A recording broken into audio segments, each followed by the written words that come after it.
allá en Durango. Entonces yo sé que todos estamos con el ánimo arriba de ver qué es lo que Dios está haciendo. En esta tarde invité a un gran amigo, Nehemías Reyes, junto con su esposa Claudia, dirigen el Ministerio de Estudios Bíblicos allá en el campus de Pichilemu. Pichilemu está en Chile. Entonces, Nehemías en esta tarde va a estar compartiendo con nosotros qué es la historia de Dios a través a través de Génesis y Apocalipsis. En una hora y 52 minutos, vamos a darle con todo. Vamos a repasar la Biblia de principio a fin y sé que Nehemías, si hay alguien indicado para darnos este tema, es él. Nehemías, no quiero mentir, ¿cuántos años llevas en Jucumbos? Uf, en Jucún Pichilemu yo llegué el año 2012, pero yo tomé mi EDE el año 2003.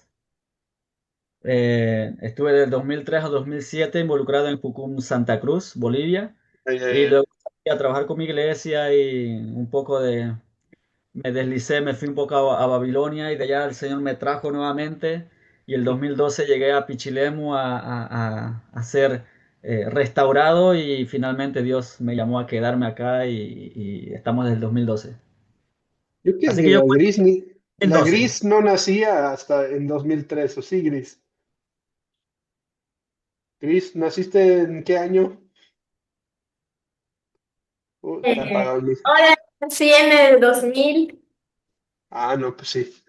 Estaba. Gracias, ya Bueno, era más jóvenes, gracias. Gris, quisiera invitarte, hermana, si usted quisiera abrir este tiempo con una oración por nosotros en tu bella lengua Tenec. Sí, claro. Gracias.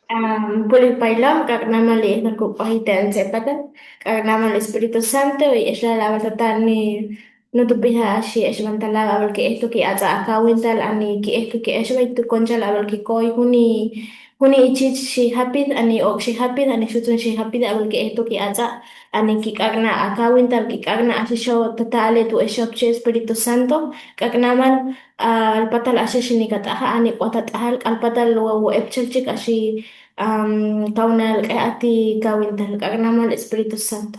También a Jesús. Amén. Amén. La Gracias. pista es suya, maestra.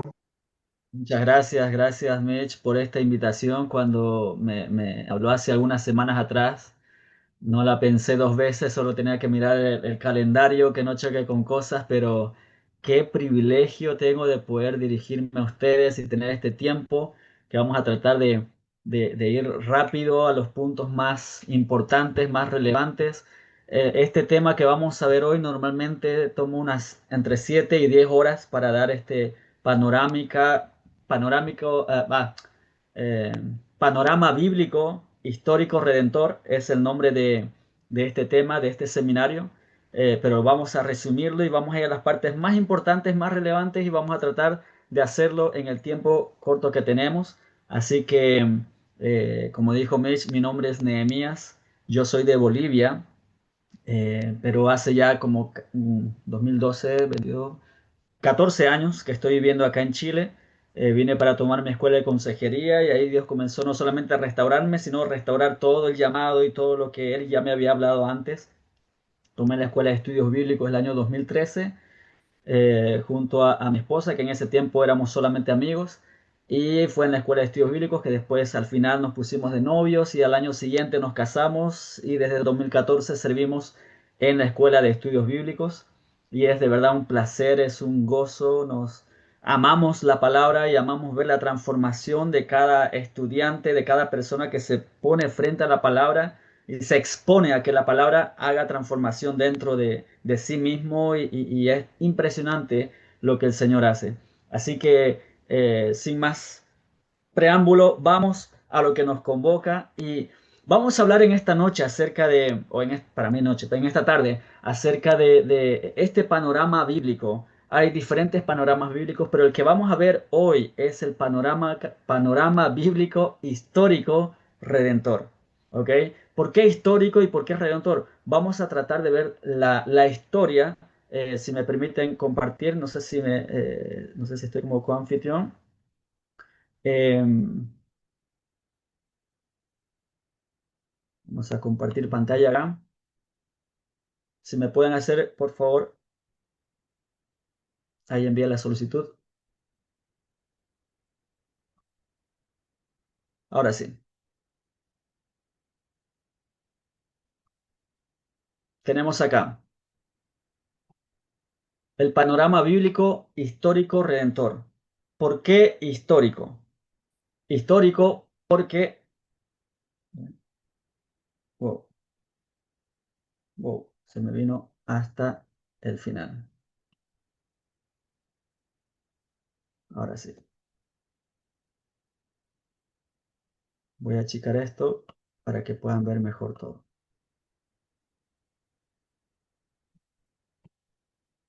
Histórico porque tenemos acá la línea de tiempo. Esta cosa acá les estorba, donde está el mouse. Voy a ver si puedo mover hacia otro lado. Me parece que esto también molesta, ¿verdad? Ahora sí, ahora está. Ok, vamos a ver en esta línea de tiempo que tenemos acá. Está más o menos desde el año 2200 o 2100 antes de Cristo hasta nuestra era acá. Vamos a ver un poco la historia, cómo es que el Señor ha ido involucrándose en la historia, cómo es que Dios ha venido a, como dice esta segunda parte, redimir, buscar cómo redimir al ser humano. Pero antes de entrar a todo eso, antes de esta historia, necesitamos hablar un poquito, dar una información de lo que Dios ya nos dejó en su palabra acerca de quién es el creador de la historia. Y nos estamos refiriendo obviamente a nuestro Dios.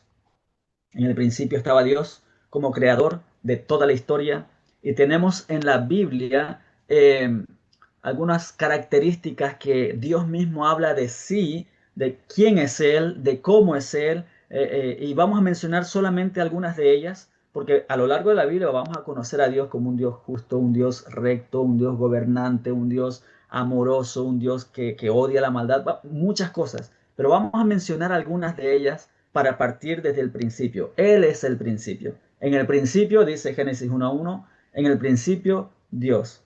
Hay una coma. En el principio Dios. Dios está en el principio de todo. ¿Ok? Dios es un Dios eterno. Partamos con esta cosa, con este atributo de Dios. Él es eterno. Él siempre ha existido y siempre va a existir. Nuestra mente es una mente tan limitada que yo quiero entender a Dios, pero lo único que entiendo de Dios es lo que entra en mi capacidad mental, pero Dios es mucho más grande que eso y su eternidad va más allá de lo que yo pueda entender.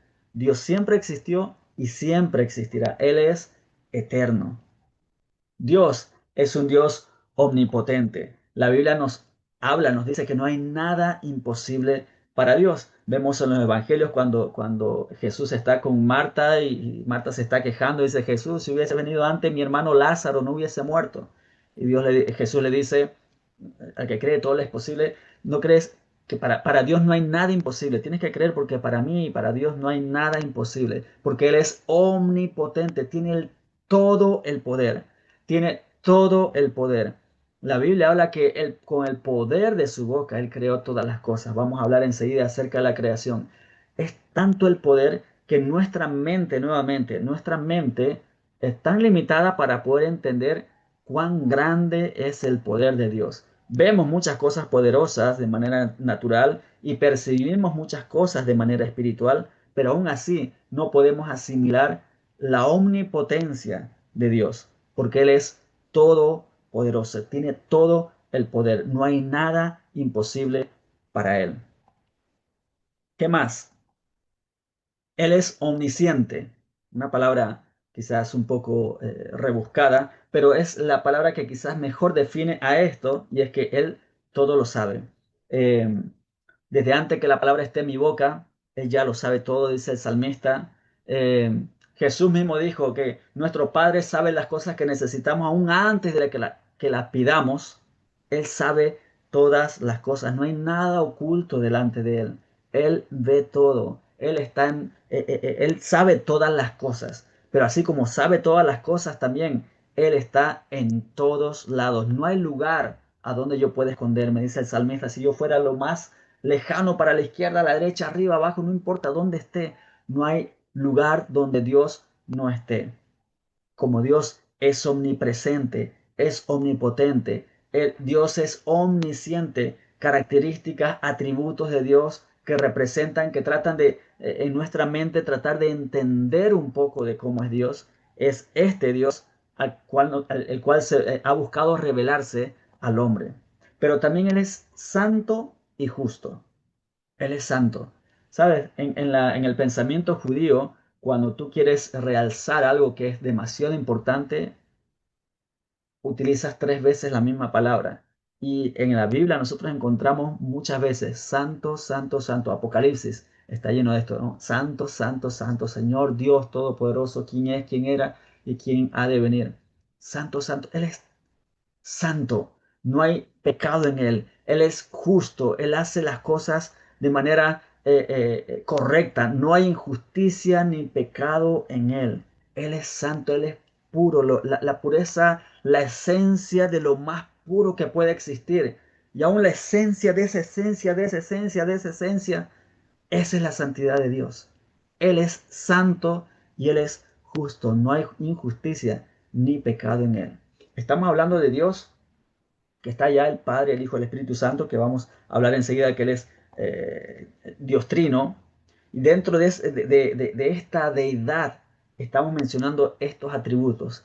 Él, Dios está ahí, los tres están ahí disfrutando de esta omnipotencia, omnipresencia, omnisciencia, de esta santidad, de esta justicia. Estos tres, el Dios Trino, dice, odia la maldad porque Él es santo.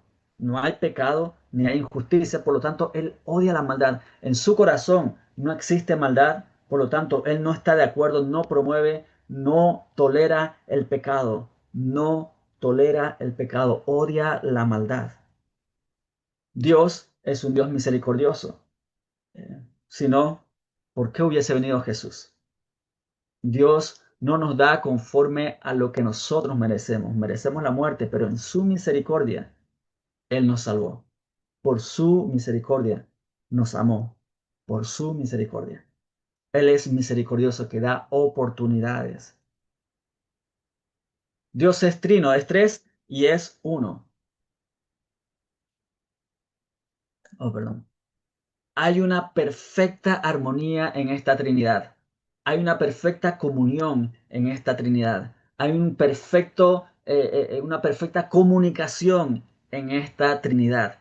Y esta Trinidad es la que dijo un día, oye, hagamos al hombre, dice Génesis capítulo 1, hagamos al hombre a nuestra imagen, conforme a nuestra semejanza. Ellos planificaron, idearon la creación. ¿Para qué? ¿Para decir que tienen fuerza, que tienen poder? No, no necesitaban, porque Él creó, hizo toda la creación para poder relacionarse con su creación.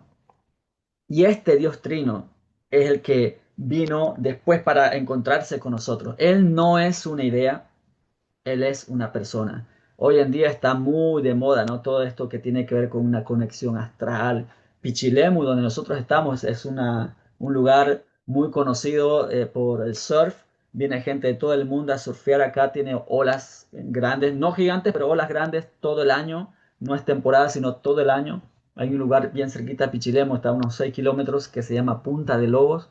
Y mucha gente viene a surfear a este lugar, pero también viene a encontrarse con los astros, viene a recibir la energía de Punta de Lobos, de la puesta del sol y todo esto del gnosticismo, de los astros, está muy de moda. Buscan tener esa conexión con esa idea más brillante, más inalcanzable.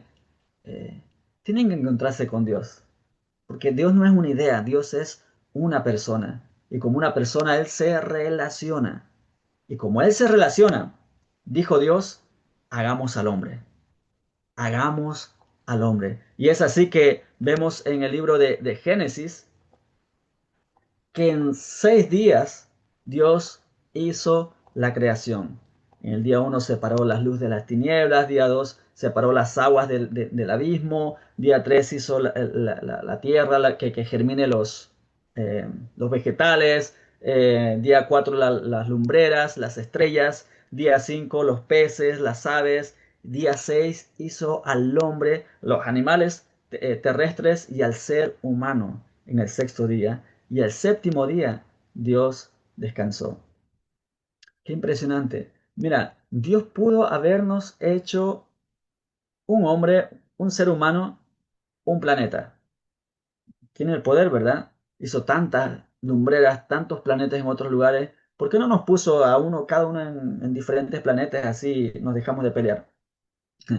No hizo eso, ¿por qué? Porque Dios es un Dios que se relaciona y entre ellos hay una conexión perfecta. Por lo tanto, Él buscaba que también la creación tenga esa conexión perfecta.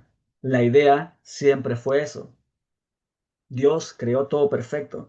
Y en esta creación, cuando creó al hombre, Él creó algo perfecto en una relación perfecta entre Dios y el hombre.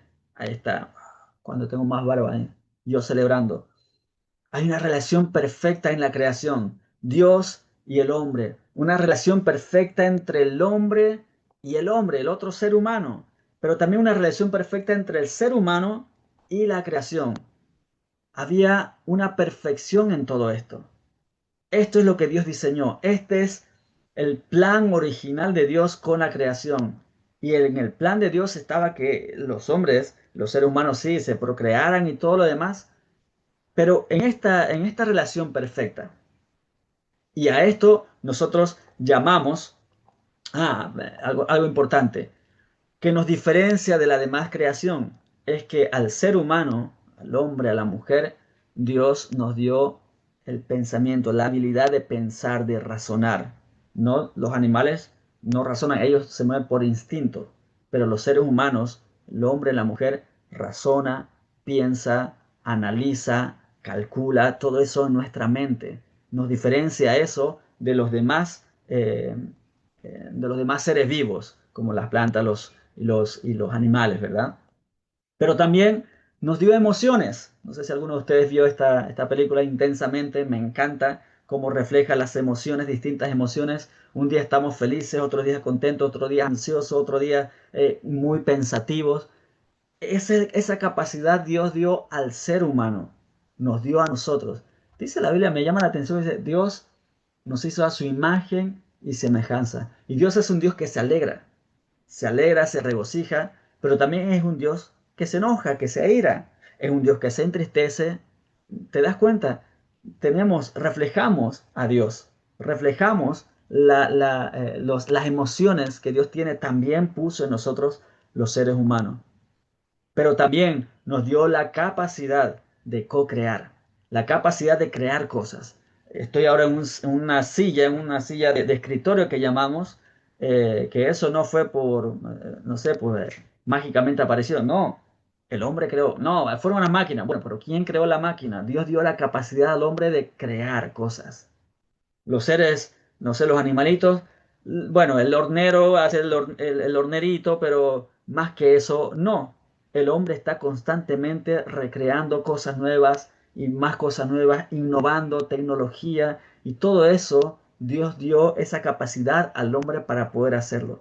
Dios hizo todo perfecto. La creación de Dios es perfecta. Mi esposita está embarazada, estamos esperando un bebé, ella ya tiene ya 5 meses de embarazo, es nuestro primer hijo que viene en camino. Bueno, el año pasado nosotros tuvimos, tristemente, pasamos un episodio de una pérdida a mitad del año y a final del año nos dimos cuenta que venía un bebé. Obviamente pasamos un tiempo de mucho miedo pensando que íbamos a repetir la historia, pero Dios dijo, no, este bebé viene en camino y van a ser, y ahora mi esposa ya está con la guatita, con la pancita más grande, y estamos felices y tenemos una aplicación viendo cómo posiblemente es el crecimiento del bebé y yo estoy maravillado. Es impresionante. Ella ahora ya está en el punto donde siente el bebé en su vientre. Yo no lo siento todavía, le hablo, pero no me responde, me deja ahí en visto. Pero ella está sintiendo cómo se mueve. En unas semanas más, creo, espero ya voy a comenzar a sentir a mi hijo.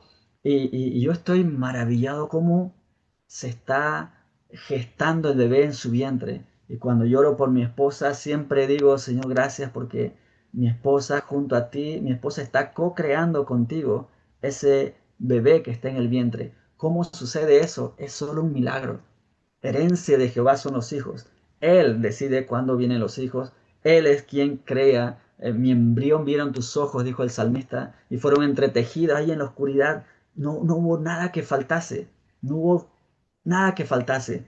Y Dios nos dio todas estas características. En el vientre de nuestra madre fuimos creados y ahora ya salimos, nacimos y ahora estamos creando cosas. Mira, yo estoy acá en Chile y estamos compartiendo hasta México, y todo esto fue porque el hombre fue creando cosas. Dios nos dio esa capacidad, una creación perfecta, ¿verdad? Y nosotros, para no olvidar esta parte, porque vamos a tener varias partes del plan de redención, y antes de entrar al plan de redención tenemos que recordar a este Dios creador.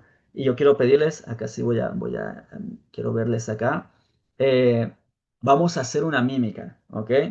Para no olvidar esta parte de este Dios creador. Y para esta parte de Dios creador vamos a agarrar como nuestras manitos y hacer como un círculo. Y vamos a decir la creación, porque como que Dios se está creando, ¿ok? Decimos, dos, tres, la creación. ¿Cómo es el mundo que creas? Así, ¿no? Bueno, vamos, una vez más, dos, tres, la creación. Muy bien. Enseguida vamos a ir por más mímicas, así que no se olviden esta, la creación. Dios creó todo perfecto. Estaba todo perfecto. Pero si Dios creó todo perfecto, me pregunto y nos preguntamos por qué hay tristeza en el mundo. ¿Por qué hay gente que está tan deprimida?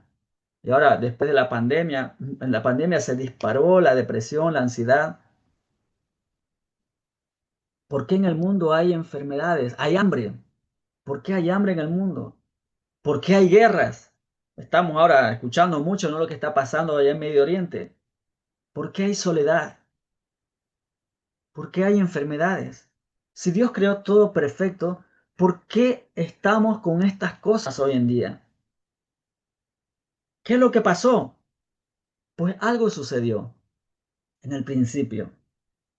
Y claro, y nos preguntamos, ¿dónde está Dios en todas estas cosas?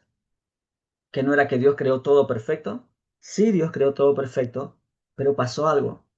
Dios creó, puso un árbol en el huerto y dijo al hombre y a la mujer, pueden comer de todo. Oye, el jardín del Edén no era una hectárea, el tamaño de una hectárea. El jardín del Edén, no sé, no había dónde termine. Pueden comer de todo lo que quieran. De este, un árbol. De este, no. De este, no. El árbol de la vida y el árbol de la ciencia del bien y del mal no pueden comer de este. Porque si comen, van a morir.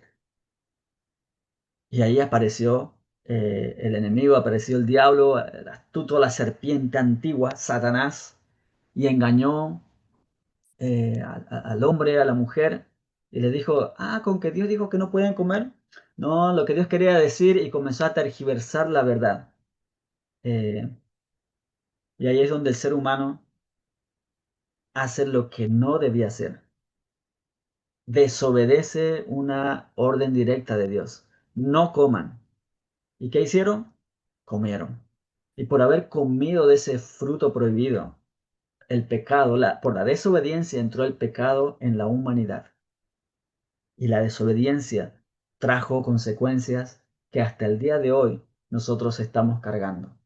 Nos alejamos de Dios, nuestro corazón y nuestra humanidad desde el nacimiento, ya nacemos en pecado porque este mundo está plagado de pecado. Y esto que Dios había hecho en el principio, que sea todo perfecto, esta relación perfecta entre el hombre y Dios, se truncó, se dañó. Ya no existe más esa relación perfecta. La relación entre los hombres se dañó, se quebró. La relación entre el hombre y la creación también fue destruida. Es por eso que hoy hablamos mucho del calentamiento global. El hombre es el que destruye la naturaleza. El hombre es quien está talando los árboles. El hombre es quien está destruyendo la naturaleza. ¿Por qué? Porque por causa del pecado, toda esta relación perfecta fue destruida. Fue la escena más triste que pudo haber en la historia. Dios había hecho todo perfecto, pero por causa del pecado, ahora todo eso se destruyó, se quebró esa relación perfecta.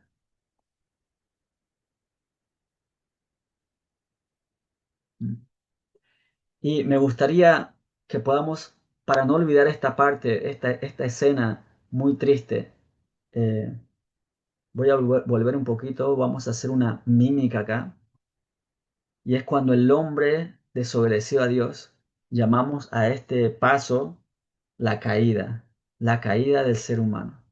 Y la mímica que vamos a hacer en esta parte es esta.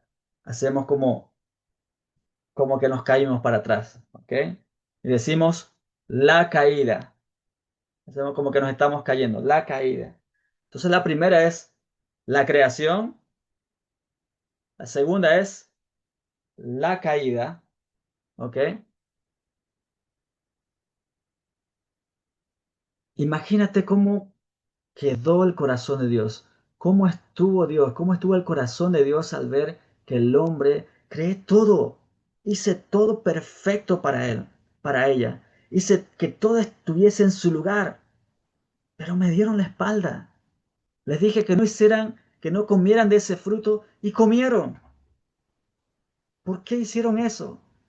Y como Dios es justo y odia la maldad, Él no puede caminar, no hay relación entre la luz y las tinieblas, dice el apóstol Juan. Y por causa de ello, el hombre fue expulsado del huerto.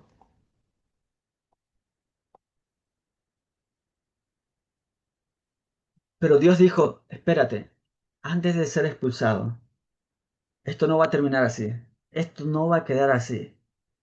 Y en el mismo Génesis, en el capítulo 2, inicio del capítulo 3, comienza hablando de la caída del hombre, cómo entró el pecado a la humanidad. Y en el capítulo 3, versículo 15, Dios hace una promesa que era tan importante. Fue allí el Salvador, el anuncio del Salvador. Dice capítulo 3, eh, versículo 15. Antes de leer, Dios pudo haber destruido, el hombre pecó, si yo hubiese sido Dios probablemente, salgan acá, ¿sabes qué? Destruyo todo, bueno, hagamos de nuevo, vamos de nuevo, rehacemos desde el principio. Pero Dios dijo, no, no, no, vamos a hacer una cosa. Y versículo 15 del capítulo 3 dice, pondré enemistad entre ti y la mujer, y entre tu simiente y la simiente suya. Esta te herirá en la cabeza y tú le herirás en el calcañar. Y pondré enemistad entre ti. Está hablando a la serpiente y le dice, voy a poner enemistad entre ti, porque no está hablando a la serpiente animal, le está hablando a Satanás. Voy a poner enemistad entre ti y la mujer, entre su simiente y la simiente tuya. Esta te herirá en la cabeza y tú le herirás en el calcañar. Dios ahí estaba haciendo una promesa. Sabes que tú quisiste destruir, pero no van a ser destruidos. Yo voy a mandar a alguien para restituir, para restaurar esto que fue quebrado. Acá está. Y pondré enemistad entre ti y la mujer, entre tu simiente y la simiente suya. Este te herirá en la cabeza y tú le herirás en el calcañar. Aquí está el primer paso de redención. Este es el primer paso de redención. Los otros dos fueron los primeros dos pasos del panorama, pero acá comenzamos con la redención, el plan de redención. Vamos a redimir, vamos a rescatar, vamos a pagar por la libertad de la humanidad. Y para no olvidar este paso de la promesa de redención, lo que vamos a hacer es, nos damos un poquito de espacio y con el pie vamos a hacer de cuenta que estamos pisando la serpiente, la cabeza de la serpiente, y pisamos bien fuerte y decimos promesa de redención. ¿Ok? Pisa bien fuerte, di promesa de redención. Pisa que suene, que tiemble allí, que la serpiente quede totalmente aplastada. Promesa de redención. ¿Ok? Entonces vamos con la primera. El primero que era la creación. Segundo, la caída. Tercero, promesa de redención. Muy bien. Ahí vamos de a poquito construyendo. Dios dio la promesa y pues continuaron procreándose Adán y Eva, tuvieron hijos y esos hijos tuvieron más hijos y así comenzaron a avanzar las generaciones y luego de mucho tiempo nació un hombre llamado Abraham. Saltamos varios capítulos, capítulo 12 de Génesis, está hablando de Abraham, capítulo 11, comienza a hablar de Abraham. Dice que vivía en Ur de los Caldeos, no conocía a Dios y de pronto Dios se le presentó y le dijo, deja tu tierra, tu parentela y vete al lugar donde te voy a mostrar. Y Abraham probablemente adoraba a otros dioses. Tendría que haber adorado a otros dioses, era lo que la gente hacía. No tenía una relación personal con Dios hasta que Dios se presentó a él y él comenzó a tener una relación con Dios, sí, con Jesús también, está en la Trinidad, ¿no? Y Dios hizo una promesa con Abraham. Le dijo, Abraham, vete de tu tierra, primero, ahí está Abraham, allá en Ur de los Caldeos, vete de tu tierra a la tierra que te voy a mostrar. Acá está Ur de los Caldeos, aproximadamente, este es un mapa del mar Mediterráneo, Medio Oriente, ¿ok? Este es Medio Oriente, Israel está por acá, que es nombre Canaán antiguamente, Egipto está acá. Bueno, Abraham probablemente vivía acá en Ur de los Caldeos, y de Ur vino hasta Harán, donde termina el capítulo 11, y de ahí sale hacia Canaán. Y cuando está en ese camino, Dios se le aparece y le hace una promesa. Y hay 7 promesas que Dios les da en el capítulo 12 de Génesis, versículo 1 al 3. Dice, te bendeciré, haré tu nombre famoso, serás bendición, haré de ti una nación grande, bendeciré a los que te bendijeren, maldeciré a los que te maldijeren, y serán benditas en ti todas las familias de la tierra. Esta es la primera vez que Dios hace un pacto con el hombre. Bueno, la promesa de redención fue algo una promesa que Dios hizo, pero acá la primera vez que Dios hace un pacto con el ser humano directamente. Con Noé hubo un pacto, sí, con el arco iris, ¿verdad? Tenemos a Abraham allí escuchando a Dios, y Dios diciéndole, te voy a bendecir. En tu descendencia, a través de tu descendencia, todas las familias de la tierra van a ser bendecidas. Y dice la Biblia que Abraham le creyó y eso fue contado por justicia. El padre de la fe, Abraham, creyó a Dios. Abraham después tuvo hijos, ¿verdad? Acá está Abraham. Tuvo a Isaac. Isaac tuvo a Jacob. Y Jacob tuvo a los 12 patriarcas, que después se convirtieron en las 12 tribus de Israel. Ahí están los 12 hijos de Jacob. Y para no olvidarnos esta parte de Abraham, porque Abraham fue el padre de la nación de Israel. Allí comenzó todo. Abraham es el padre, ¿verdad? Tenemos a los patriarcas, Abraham, Isaac y Jacob. ¿Estamos bien? Y Abraham fue llamado, él creyó. Y para no olvidar esta parte de Abraham, nosotros vamos a hacer otra mímica. Y la mímica esta es bien difícil, necesito que se preparen bien porque vamos a poner la boquita, la mano en la boca y decimos bien fuerte, ¡Abraham! Llamamos a Abraham, como cuando Dios estaba llamando a Abraham, ¿ok? ¡Abraham! Muy bien. Entonces vamos desde el principio. La primera es la creación. La segunda, la caída. Tercera, bien fuerte, promesa de redención. La cuarta, Abraham. Ahí está Abraham caminando, creyéndole a Dios y tuvo un hijo cuando era imposible. Dios cumplió la promesa con Abraham y quiero detenerme un momento acá. Hay promesas que Dios les ha dado a ustedes. Dios les está hablando a ustedes de la traducción oral de la Biblia. Dios les ha mostrado que esto va a ser posible, les ha mostrado que esto va a dar resultados, les ha mostrado que esto va a llegar a un término donde van a poder presentar la Biblia completa en estos idiomas distintos que nacieron del corazón de Dios. Dios cumplió su promesa con Abraham y quiero decirte que Dios va a cumplir su promesa contigo. Había un deseo en el corazón de Dios. Quiero que estas lenguas tengan mi palabra en esta lengua materna. Y ustedes dijeron, heme aquí, Señor, yo quiero responder a este tu deseo. Y Dios va a cumplir la promesa que Dios les hizo a ustedes. Así que no tengan miedo, va a haber momentos que quizás van a tener un poco de nervios, de pensando que quizás no están avanzando, que no se puede, pero el Señor está con ustedes, así como estuvo con Abraham. y cumplió la promesa con Abraham. Era imposible, era imposible que Abraham a los 90 años fuese padre. Imposible.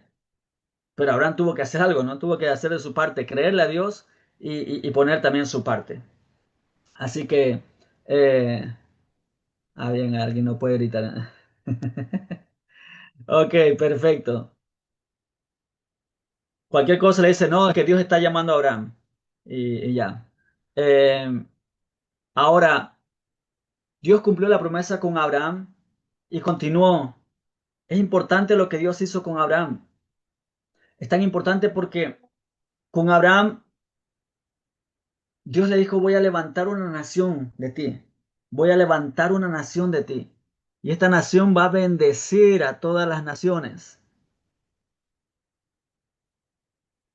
Esta temporada o este tiempo es lo que llamamos, tenemos acá en la línea de tiempo como los patriarcas. La era de los patriarcas. Aproximadamente estos son los años, no es como algo así escrito en tabla, escrito en piedra. Aproximadamente estos son los años donde probablemente tuvo que haber sido el tiempo de los patriarcas, 2091 a 1876 antes de Cristo. ¿Por qué tenemos estas fechas? Por las fechas que vienen después. Sabemos que de cuántos años vivió Abraham, sabemos cuántos años vivió Isaac, sabemos cuántos años vivió Jacob, y desde Egipto para acá tenemos más evidencia histórica, incluso con los escritos de los egipcios, comparando los años, y de ahí se comenzaron a sacar las fechas probables, los años probables donde sucedieron estos eventos. Así que probablemente en nuestra línea de tiempo estamos todos estos años hacia atrás, 1800 antes de Cristo, 1900 antes de Cristo, 2000 antes de Cristo. Toda esta parte es antes de Cristo aún, ¿ok? Ahí estamos con los patriarcas. Tuvimos entonces a José, perdón, a Jacob, que fue el padre último de los patriarcas. Oh, saltó bastante esto. Déjame mover un poquito por acá.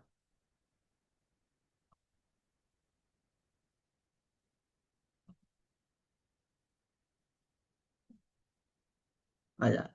Ok, sigamos acá. Ya vimos esta parte. Ahí quedamos. Con los patriarcas, ¿verdad? Jacob estaba viviendo, ya tenía los 12 hijos, y vino una hambruna en el lugar donde él estaba viviendo, ya ahí por Canaán. Vino una hambruna y todos, y en ese tiempo que hubo hambruna, bueno, antes de la hambruna, ahí tenían a José, uno de los 12 hijos, que era el soñador, que al final los hermanos venden a José a un madianita que pasaba por allí, y este madianita termina vendiendo a José a Potifar, que era un sirviente del faraón allá en Egipto, de uno de los faraones, del rey allá en Egipto. Y conocemos la historia en Génesis capítulo 42, se está hablando de José, ah, que finalmente José interpreta el sueño, ¿verdad? Interpreta el sueño del faraón y el faraón le pone como un administrador en Egipto. Y José tiene la idea dice que en el sueño él vio que van a venir 7 años de abundancia, pero después 7 años de escasez. En ese tiempo de abundancia, José hace unos graneros inmensos en Egipto y comienza a recaudar todos los alimentos, los granos, comienza a guardar porque van a venir 7 años de hambruna. Y cuando llegan los 7 años de hambruna, eso está pasando en Egipto, en Canaán, donde está viviendo Jacob con sus otros 11 hermanos. A todo esto Jacob pensaba que eh, José había muerto. Envía a Jacob a uno de sus hijos, a tres de sus hijos para que vayan a comprar grano allá a Egipto, porque escuchó que en Egipto tenían grano. Envía a la gente a Egipto y ahí se encuentran con José. José reconoce a sus hermanos y manda a llamar a su papá. Y al final toda la familia se va a Egipto. Todo esto que estamos hablando ahorita está sucediendo, o perdón, está escrito en los libros de Génesis, Éxodo, Levítico, Número y Deuteronomio, lo que conocemos como el Pentateuco. ¿Ok? Toda esta era de los patriarcas, Egipto y el desierto, todo esto está pasando en estos libros de lo que estamos hablando, para ubicarnos un poquito. Se fueron a Egipto, fueron a buscar la comidita, Fue primero José vendido por sus hermanos, después llegan sus hermanos con el papá y después finalmente ellos se quedan viviendo allá en Egipto y nacen sus hijos, los hijos de su hermano, los sobrinos y comienza la familia a multiplicarse. Y dice la Biblia que quedaron en Egipto 430 años. Inicialmente se estaban multiplicando y más hermanos, o más hijos y más hijos y más hijos, más hijos y más hijos, y se multiplicaron demasiado. Y después de muchos años, ya que había muerto José hace unas cuantas generaciones, dice que se levantó un faraón que no conocía la historia de José, no sabía acerca de los hebreos que estaban viviendo allí en Egipto, solo sabía que eran hebreos y que se habían multiplicado. Y él dijo, wow, estos se van a levantar en contra nuestra y nos van a derrocar. Así que la mejor idea que tuvo fue comenzar a esclavizarles. Les esclavizaron por 430 años. Estuvieron como esclavos. Algo interesante es que Dios ya le había dicho esto a Abraham, que iban a estar 400 años como esclavos y que después de eso Dios le iba a sacar del lugar donde iban a estar, les iba a sacar con mano fuerte. Allí está el pueblo de Israel, ahora se llama así el pueblo de Israel, los hebreos, los israelitas, sufriendo y clamando a Dios. Y es en ese contexto donde Dios escucha, dice el libro de Éxodo, Dios escucha el clamor del pueblo. Qué importante, cuando el pueblo clama, Dios oye el clamor del pueblo. Yo creo que lo que ustedes están haciendo, queridos, con la traducción de la Biblia, es la respuesta al clamor de los pueblos. Los pueblos han estado clamando y a veces ni sabían a qué clamaban, pero su espíritu está clamando, ah, Padre, yo quiero esa reconexión con Dios. Y ustedes están siendo respuesta a ese clamor. El pueblo de Israel clamó y Dios oyó, dice Éxodo. Dios oyó el clamor del pueblo. Y Dios levantó a un hombre, Moisés. Levantó a Moisés para traer libertad al pueblo. Conocemos la historia que el faraón mandó a matar a todos los hombres del pueblo de Israel, mandó a matar a todos los hombres, pero Dios permitió que Moisés fuese rescatado, que no muera. Y lo interesante es que Moisés terminó siendo cuidado por la hija del faraón. Imagínate, el que quería matar a todos, estaba matando a todos, pero hubo uno que se salvó y justamente es su hija quien adoptó a este niño que fue rescatado del mar, o del río, mejor dicho. Eh, y allí Moisés creció en el palacio, aprendió todas las cosas como un príncipe de Faraón. Eh, Aprendió todas las leyes, aprendió cómo moverse, sabía todo el tema de las leyes, sabía cómo moverse en medio de los políticos, porque ya era grande. A la edad de 40 años es que Moisés entiende, o sea, ya él fue creciendo, seguramente su mamá le dijo a Moisés, mira, esto pasó y estamos clamando, que no sé qué, y tú fuiste rescatado. No sé qué tiene nuestro Dios contigo, pero bueno, de alguna manera Moisés entendió que debía hacer algo y hizo algo, ¿no? Él vio que un egipcio estaba golpeando a un hebreo, a un israelita, y lo que él hizo fue y mató al egipcio. Él quiso ser el libertador en sus propias fuerzas, pero no era en sus propias fuerzas, estaba mal. La idea sí estaba bien, la idea central de liberar, pero el cómo, eso no era la manera como Dios quería. Y por eso Moisés se va 40 años al desierto y allí está solo. Bueno, conoce después a su esposa, a Séfora, y eh, con- eh, vive en Madián por 40 años. Y después de 40 años, Moisés vuelve, Dios se le aparece en la zarza y le dice, ve y vas a liberar al pueblo de Israel. Y dice, pero ¿cómo? Porque eres un tartamudo, yo soy tartamudo, no puedo. Y Dios le dice, ve porque yo te voy a salvar al pueblo. Pero ¿cómo? Y ven la muestra, ¿no? Que le dice, tira la vara que tienes y la vara se convierte en una serpiente, mete tu mano en la axila, mete la mano y sale con lepra. Moisés está loco. Dice, wow, está real. ¿Y cómo le digo? ¿Cómo te llamas tú? Y Dios le dice, yo soy el que soy. Dile, yo soy, me ha enviado. Así que Moisés regresa y se enfrenta al faraón. ¿Por qué Moisés tuvo tanta ganas de enfrentarse al faraón? Moisés creció en el palacio. Para Moisés no era la gran cosa llegar al palacio. Él creció allí, sabe cómo funcionan las cosas. Y Dios usó las habilidades que tenía Moisés. Y esto a mí me encanta, porque Dios no te va a pedir algo que no haya puesto en tus manos primero. Dios le dijo a Moisés, ¿qué tiene en tu mano? Una vara. Ah, ok, tira al suelo. Y mostró, con esa vara vas a liberar al pueblo de Israel. Pero también tenía otras habilidades y Dios utilizó las habilidades que había puesto ya Moisés para traer libertad. Dios ha puesto habilidades en ti para llevar libertad a los pueblos. No te creas, no tienes que ser el súper gran erudito. Tú ya tienes las habilidades. Claro, siempre vamos preparándonos más, qué otras herramientas podemos adquirir, cómo más podemos ir mejorando, pero Dios ya ha puesto en ti de su espíritu para traer libertad. Así que no te sientas chico, no te sientas poco. Dios hace mucho con poco. Dios hace mucho. ¿Quién soy yo? Yo ni me imaginaba un día estar liderando una escuela de estudios bíblicos de 9 meses, con decirte que ni quería hacer la escuela de estudios bíblicos. Pero Dios utilizó, bueno, Dios me llamó, Dios me cautivó, me atrajo con sus cuerdas de amor.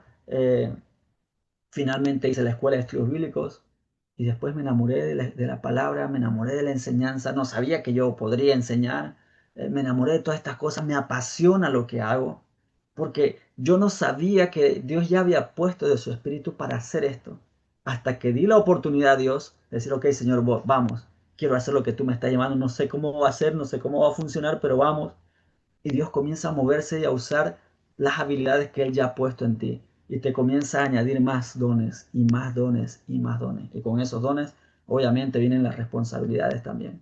Eso pasó con Moisés. Moisés entendió que los dones estaban, pero sobre todo entendió que quién venía con él, quién le estaba enviando. Y a través de Moisés, Dios trajo la libertad en el pueblo de Israel. Y esto pasó a través de las 10 plagas. Dios mostró su poder. Es interesante que cada una de las plagas venía a golpear, digamos, todo lo que eran las deidades del pueblo de Egipto. Cada una de las plagas era un dios y Dios dijo, era una manera de Dios decir, ah, que ese es Dios, mira, acá tenga para su Dios. El Nilo era un dios, tome sangre para el Nilo. Tenían el dios de las ranas. Ah, ese, bueno, pues tomen sus ranas. Tenía el dios de los mosquitos, las moscas. Tomen las moscas. Todo, todos los dioses que tenían, que ellos adoraban, Dios se mostró poderoso sobre esos. Más poderoso que esos dioses. Y finalmente ellos salieron de Egipto con todas las riquezas. Le enviaron ir al desierto, les dejaron ir al desierto, se fueron todos al desierto libres, con mano poderosa, pasaron el mar rojo, Dios abrió el mar. Imagínate tantos milagros. Y el pueblo viendo como, wow, ese es mi Dios más fuerte que los otros dioses, ese es mi Dios que pelea por mí. Y de pronto escuchan, y detrás vienen los carros de Faraón y dicen, ¿qué vamos a hacer? Se abrió el mar, están pasando, termina de pasar el último, los carros de Faraón ya están a mitad y ya entraron, ya están por llegar al otro lado y las aguas tiran a todos. Y ellos ven y comienzan a cantar, los carros de Faraón. Oh. Imagínate esa algarabía que hubo al otro lado del mar. Imagínate esa celebración que hubo al ver a todos sus enemigos literalmente ahí ahogados en el mar rojo. Dios hizo todo eso con mano poderosa, trajo liberación. Y déjame decirte, querido, con mano poderosa Dios va a traer libertad a los pueblos a través de su palabra. Lo que tú estás haciendo, el trabajo que estás haciendo, que estás realizando en la traducción, es que no sé qué más hacer. El Espíritu te va a enseñar. El Espíritu es que trae libertad, te va a inspirar, va a traer las palabras que Él las creó. Él puso las palabras, esas palabras, ¿cómo decir? En cada lengua. Él fue que dio la idea del sonido, del significado, el acento, esas diferencias. El Espíritu Santo sabe. Él te va a enseñar. Y tú seguramente tienen ustedes muchas historias que podrían contarme por horas de cómo el Espíritu Santo les guió. Me encantaría escuchar la verdad. Eh, y es tan poderoso eso, con mano poderosa Dios sacó al pueblo de Egipto, con mano poderosa Dios quiere sacar a los pueblos de la oscuridad y traer luz a través de la palabra. Qué tremendo que es nuestro Dios. Me encanta eso. Mi Dios no es un Dios muerto. Mi Dios no es un Dios que tiene la mano atada, que no puede hacer cosas. Mi Dios no es un Dios que no, es que Él no es tan grande porque otros dioses son más fuertes. No, mi Dios está por encima de todos los dioses. Ese es nuestro Dios. Ese es el Dios al cual estamos conociendo. Ese es el Dios que ha decidido venir a rescatar al hombre. Ese es el Dios que tenemos. Uf, ya me emocioné. Es que me encanta ver, conocer a Dios, disfrutar a Dios en su palabra. Luego los guió en el desierto, les llevó al monte Sinaí. Ahí está el monte, no, el monte, sí, el monte Sinaí, ¿verdad? Hay tantos montes. Ujú.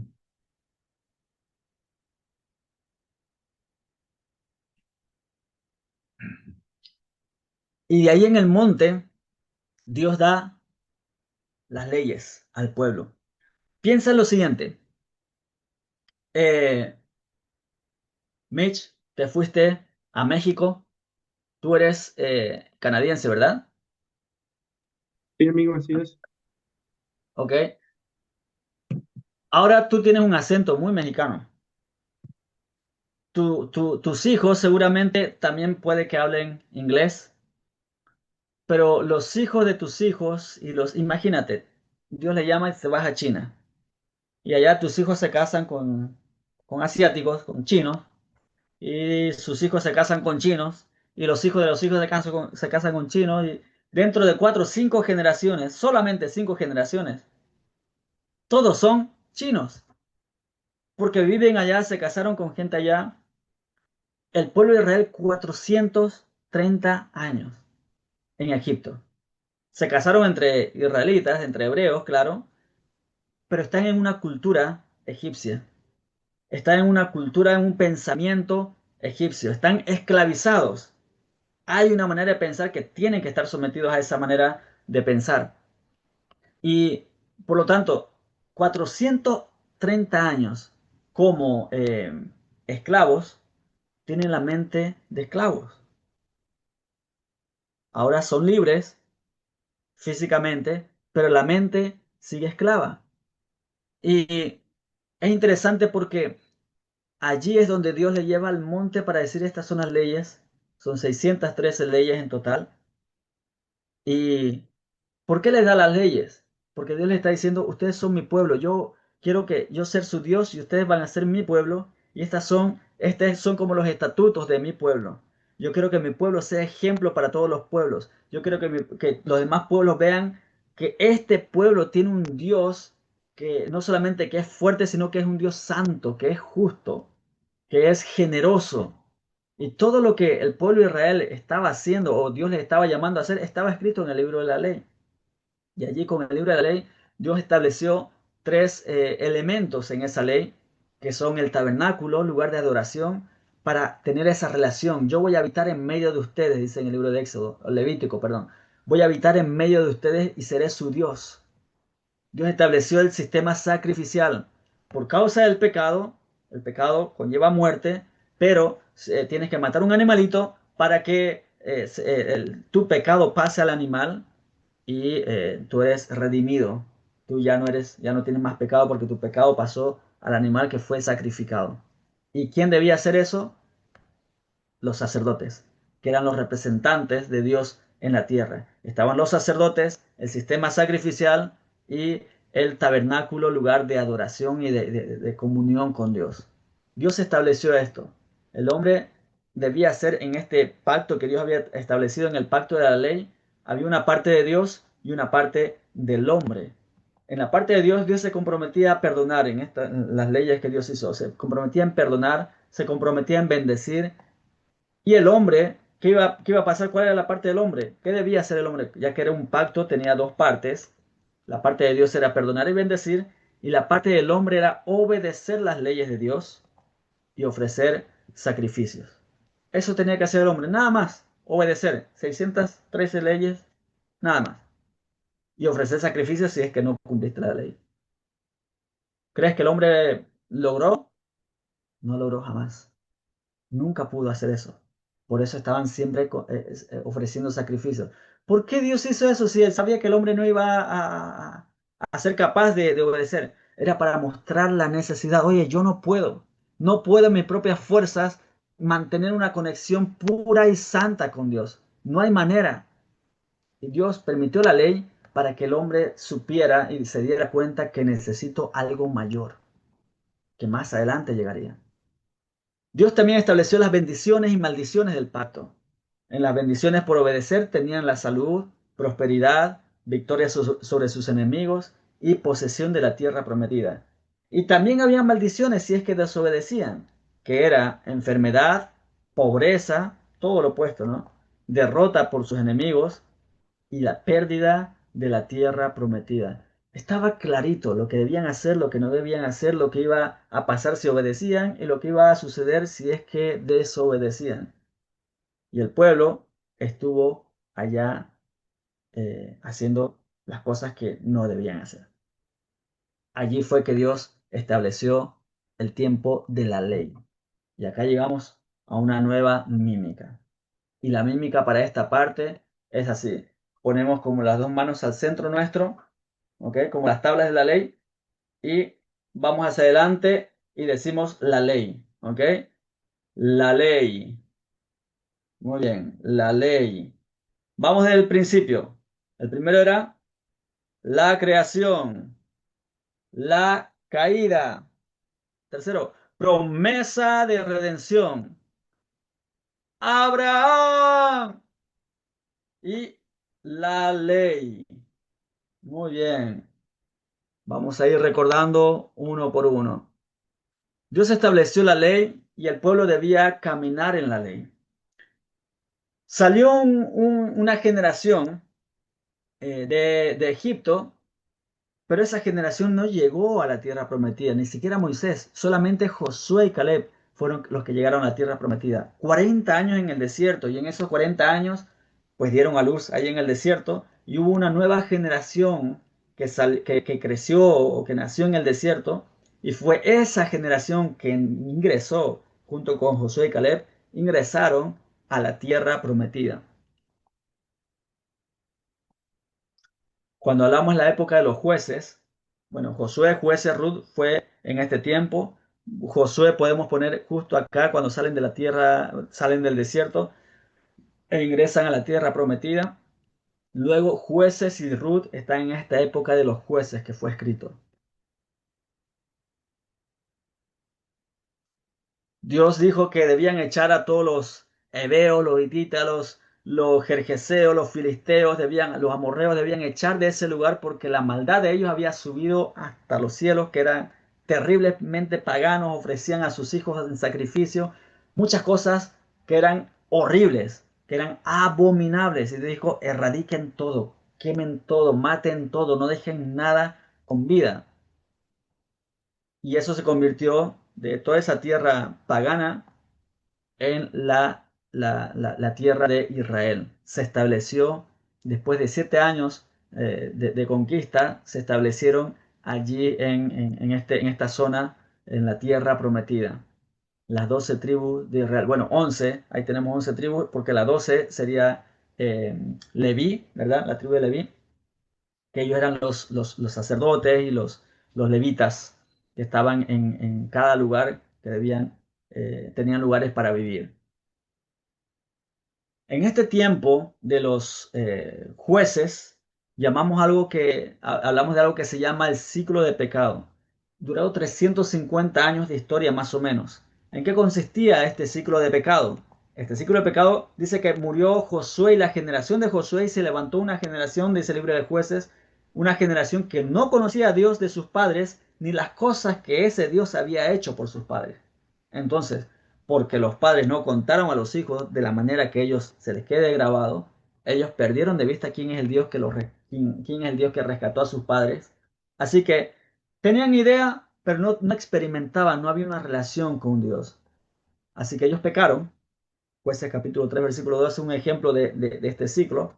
Pecaron, y como pecaron, Dios permitió que venga juicio a través de naciones vecinas, paganas, y ese juicio produjo de que el pueblo se diera cuenta que están mal, se arrepentían. Ahí sí se acordaban que había un Dios. Se arrepentían, clamaban a Dios, Dios les escuchaba y Dios levantaba a un juez. Tenemos jueces como Sansón, como Gedeón, Ahod, Débora, tenemos a Jefté, tenemos a ¿quién más? Eh, bueno, tenemos 12 jueces allí en el libro de jueces. Dios traía liberación a través de los jueces. Todos los jueces son de diferentes tribus. Eso es interesante. De diferentes tribus en Israel. Había liberación y eso producía reposo mientras estaba este juez juzgando o gobernando, no gobernando, pero liderando, digamos, al pueblo de Israel. Pero moría ese juez y nuevamente, como decimos, la burra al trigo.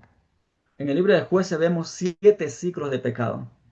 Qué pena, qué pena. Este es un evento muy triste cuando una generación se levanta, una generación que no conoce a Dios se levanta y comienza a hacer tontera.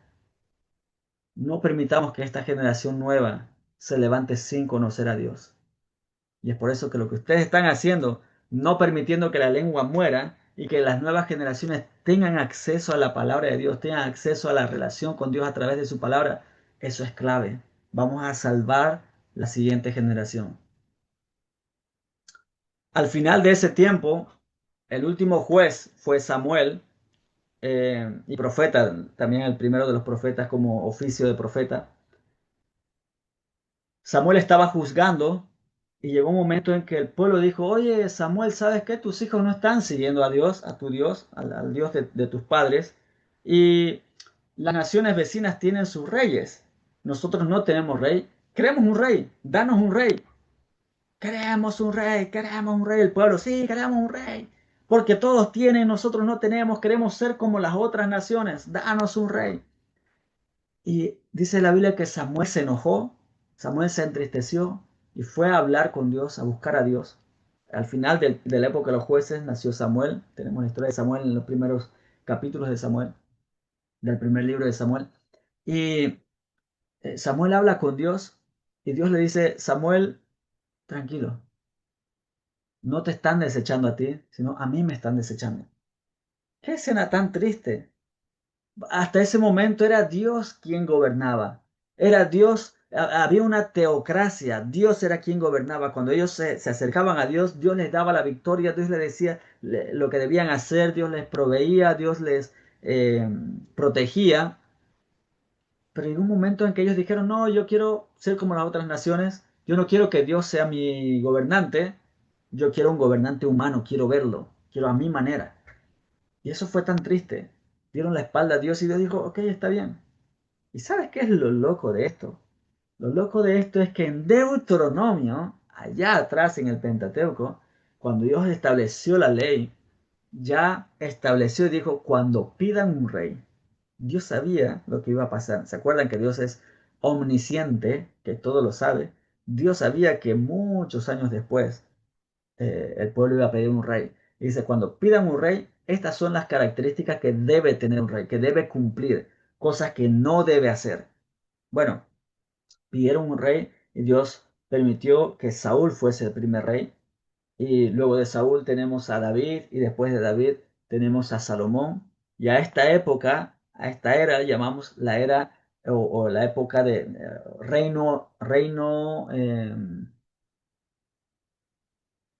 la época de los reinos. Reino Unido, ese es, Reino Unido, no eh, Inglaterra, no nos referimos a Inglaterra, sino al Reino Unido. ¿Por qué? Porque era un solo rey, Salomón, después David y después, perdón, Saúl, David y Salomón, que gobernaron Israel completo, las 12 tribus. Después de ellos hubo una división en el reino y se separaron, el norte y el sur, que enseguida vamos a hablar de eso. Pero nos quedemos ahora con Saúl. Saúl comenzó a gobernar, gobernó 32 años, de 32 a 40 años más o menos, Y Saúl no hizo lo que Dios, lo que inicialmente sí, lo que Dios estaba hablando, pero después comenzó a transar, comenzó a hacer cosas que Dios le dijo que no hiciera. En un momento, capítulo 15 del primer libro de Samuel, Dios le dice a Samuel, a Saúl a través de Samuel que vaya y elimine a Agag, que era el rey de los amalecitas. Saúl va, elimina a mucha gente, a toda la gente, pero deja lo mejor de ganado y a Agag lo deja vivo. Cuando Dios dijo que eliminen a todo. Y por causa de eso, Dios dice, voy a arrancar, voy a cortar la descendencia de Saúl y no, Saúl ya no va a ser más rey. Voy a buscar y ya tengo otra persona que ya tengo escogido para rey. Y Saúl llora porque pensaba que Dios iba a hacer un reino, iba a establecer el reino de Saúl. Así que Saúl dejó de ser el rey y Dios levanta a David como rey. Y en ese tiempo Dios hace un pacto con David, se aparece a David y le dice capítulo, segundo libro de Samuel, capítulo 7, versículo 16. Dice, y será afirmada tu casa y tu reino para siempre delante de tu rostro, y tu trono será estable eternamente. Dios escogió a David porque David dice que era un muchacho de buen parecer, dice capítulo 16, 17 de primer libro de Samuel, y Dios escogió a David porque David dice en otra parte que era conforme al corazón de Dios. Era un hombre, un muchacho que amaba la presencia de Dios, amaba a Dios por sobre todas las cosas.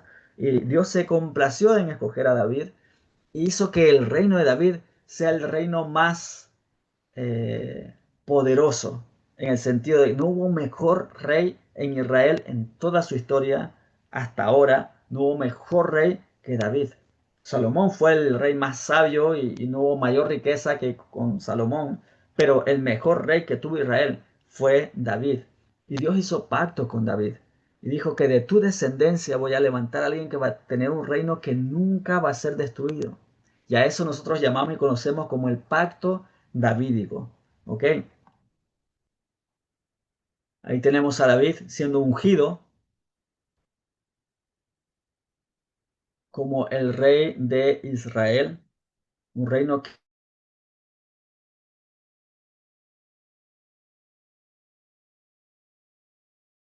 más o menos 32 a 40 años, David 40 años, Salomón 40 años, y Salomón hizo lo que en Deuteronomio decía, Deuteronomio capítulo 16, si no me equivoco, o 26, ya les digo, les confirmo.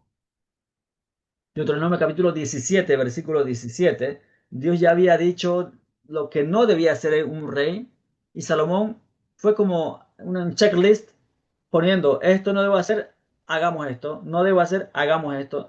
No debía tener muchas mujeres, y menos paganas, y Salomón tuvo muchísimas mujeres. No debía juntar caballos, porque demostraba eso la fuerza, como diciendo yo tengo el poder, porque Dios era quien iba a darles la victoria, pero Salomón compró muchísimos caballos de Egipto, y más encima hizo tratado con Egipto. Y tercer lugar, no debía acumular riquezas. Y Salomón tuvo uno de los reinos, quizás el reino más rico que hubo en toda la historia de Israel.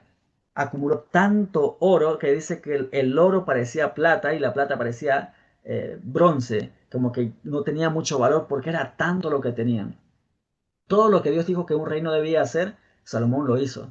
Y al final Salomón volcó su corazón a otros dioses, comenzó a adorar y introdujo al pueblo a adorar a otros dioses y por causa de eso Dios trajo división en el reino del hijo de Salomón, que fue Roboam. Y a eso llamamos la división del reino dividido. Tenemos al reino de Israel, que son 10 tribus, ¿ok? Con su capital Samaria. Ese reino duró 209 años y tuvo 19 reyes. Todos los reyes del reino del norte en Israel, todos fueron malos. Fueron distintas dinastías porque yo era rey, tenía a mi hijo, pero de pronto había otro que quería ser rey, mataba a mi hijo y que era de otro linaje, otro apellido, digamos, y comenzaba a gobernar, pero de pronto por allá se levantaba otro y mataba a este. No había un linaje que continuaba, diferentes dinastías. Había un templo falso en Betel, porque no querían que la gente se fuera a Jerusalén a adorar. Jerusalén estaba en el reino del sur. No querían que la gente se vaya a adorar a Jerusalén, por lo tanto crearon otro templo en el norte, pero es un templo falso. Y allí, ok, allí los israelitas de estas 10 tribus tuvieron que ir a adorar. Resulta que el reino del norte duró hasta el año, perdón,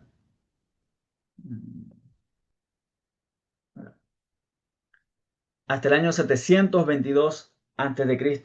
y allí fueron destruidos. Israel, el reino del norte, fue destruido.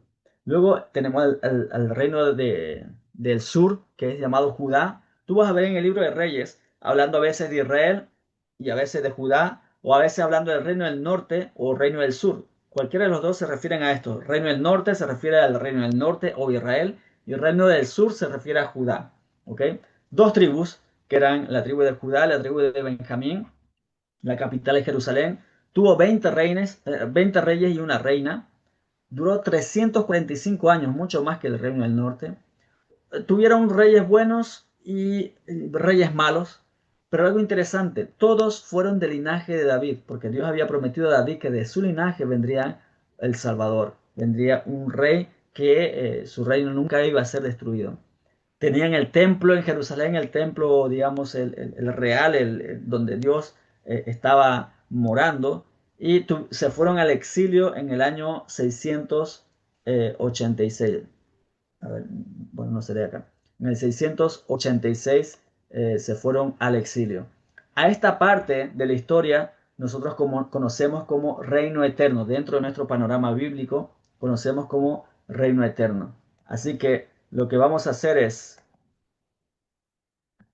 para no olvidarnos, una mímica.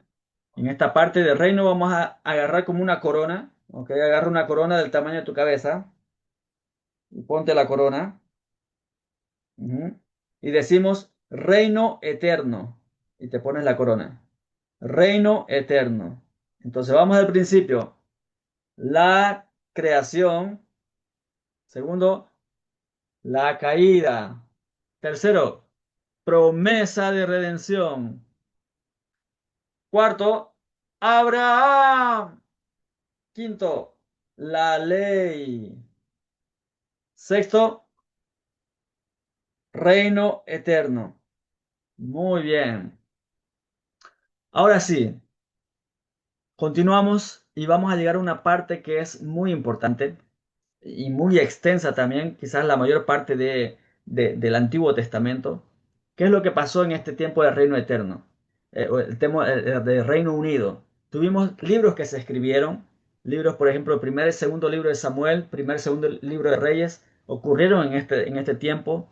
Los Salmos, Proverbios, Cantares, Eclesiastés, probablemente Job. Algunos dicen que en esta temporada, otros dan a otra fecha, pero pongamos ahí también a Job. Todo esto fue durante el Reino Unido, ¿ok? Los libros que se escribieron. Cuando hubo el reino dividido,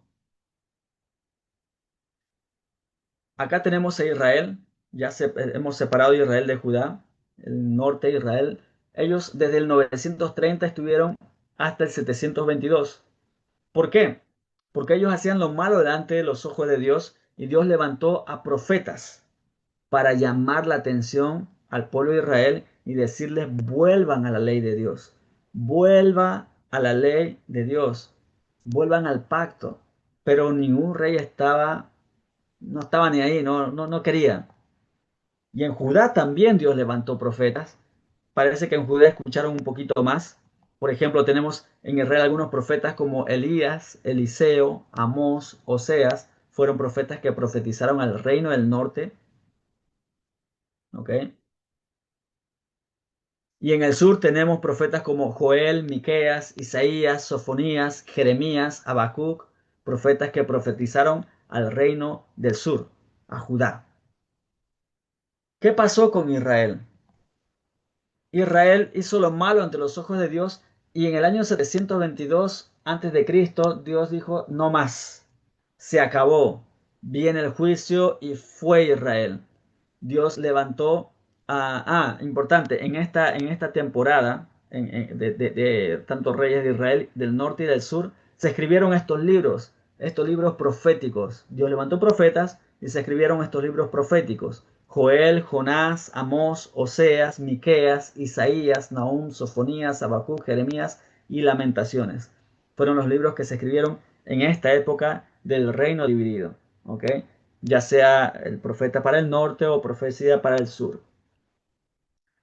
En el año 722 Dios permitió que una nación pagana se hiciese más fuerte y conocimos como el Imperio Asirio, que comenzó a moverse en diferentes lugares, a conquistar diferentes lugares y eh, allí es donde llegaron a conquistar todo el reino del norte, Israel. Pero si se dan cuenta, Jerusalén no fue conquistada porque sí es un color más clarito, pero todo alrededor sí. Samaria fue conquistada, Samaria era la capital del reino del norte, y la manera como los asirios hacían para conquistar, que era uno de los ejércitos más sanguinarios que existían, ellos agarraban una familia de 5 o 6 personas y los dispersaban para muchos lugares, vaya para aquí, para allá, y los botaban en distintos lugares donde estaba el imperio, y de muchos lugares volvían a repoblar Samaria, en este caso, con gente de todas partes.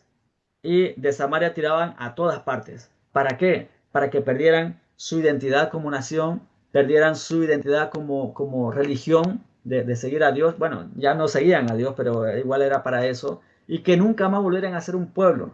Así destruyó todo rastro de nación. Y todos van a ser asirios. Esa era la idea y por eso Israel fue llevada cautiva y nunca más volvieron a ser nación como tal. Nunca más. Hasta ahora, nunca más. Por eso no existe como descendientes, digamos, de pura cepa. No, yo soy descendiente de Dan. Hoy en día no hay. Sí hay descendientes de Benjamín y sí hay descendientes de Judá, pero no hay descendientes de las otras 10 tribus. ¿Por qué? Porque todas fueron dispersadas y se mezclaron después con otras, se casaron con gente de otros pueblos y listo, se cortó el linaje. Eso fue en el año 722.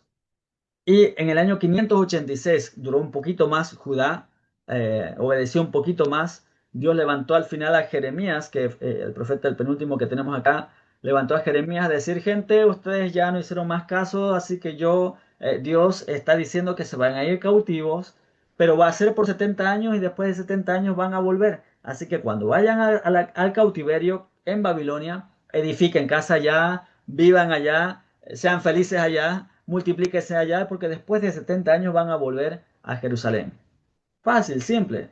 Pero ellos decían, no, nosotros somos el pueblo de Israel, somos el pueblo de Judá, somos el pueblo escogido, somos el linaje de David. Eso no va a pasar y seguían cometiendo pecado. Hasta que Dios dijo, año 586, se acabó a cautiverio. Y Dios permitió que Judá se fuera al exilio por 70 años allá a Babilonia.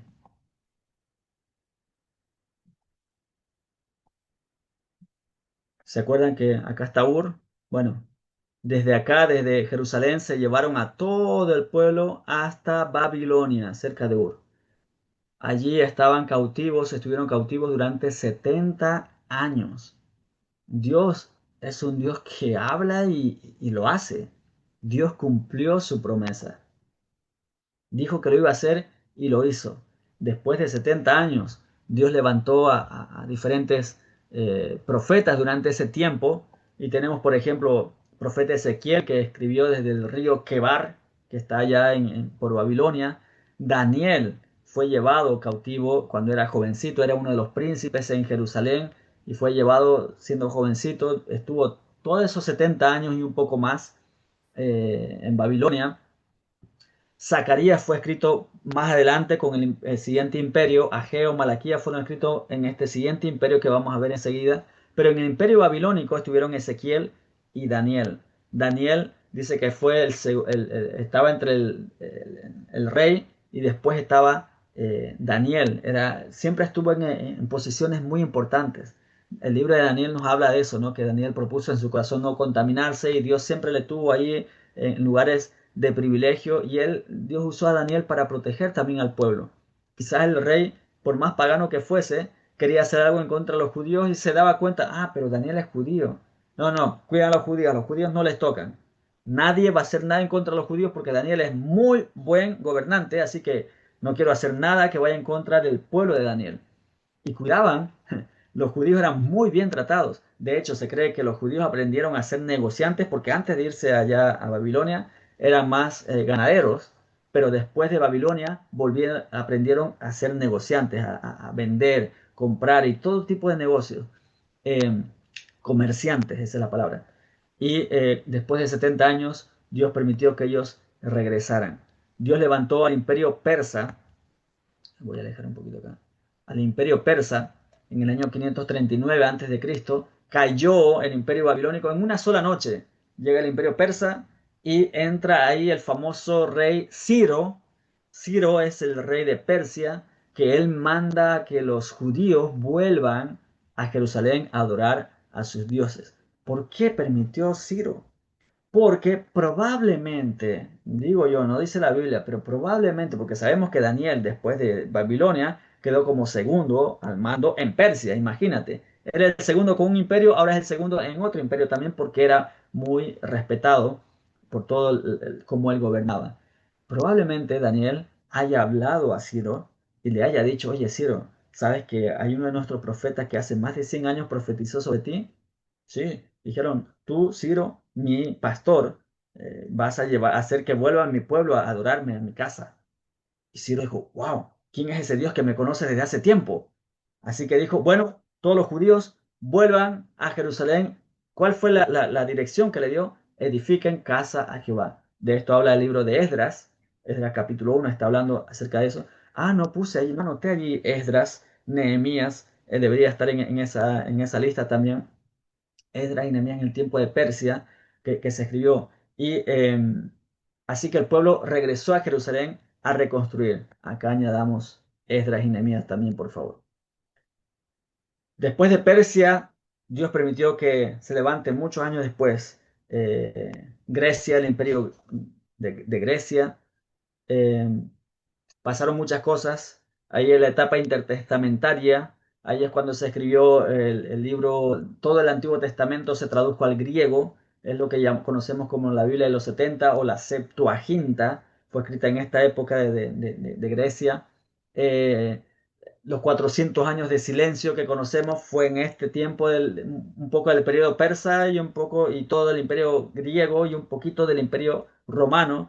Toda esa época de la historia no hubo una actividad profética activa eh, y muchas cosas pasaron históricamente que no nos vamos a detener en ello por causa del tiempo. Nos queda media horita y estamos a la mitad más o menos de la enseñanza. No, ya un poquito más, avanzamos un poco más porque lo que viene adelante vamos a hacer más rápido.